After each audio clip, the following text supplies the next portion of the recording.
Paano po tanggalin ang follow button sa FB?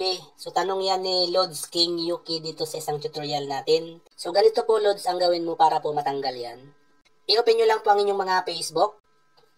And then, pag andito na kayo sa inyong mga Facebook, mga Lodis, kung kayo po naka-professional mode, kailangan nyo pong i-turn off ang inyong mga professional mode. Okay? Kasi pag tinurn on nyo po ang inyong mga professional mode, automatic po, lalabas po ang inyong mga follow button.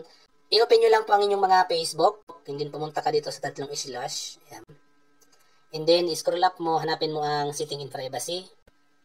Dito sa iyong setting in privacy, pumunta ka dito sa setting. Ayan.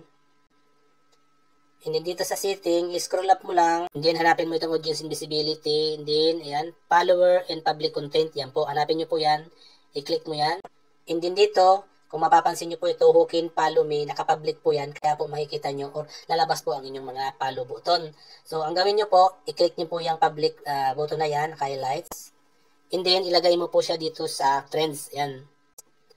Pag nakasit up po siya dyan sa friend, ang tanging makakapalo lang sa iyo ang inyong mga friends sa Facebook.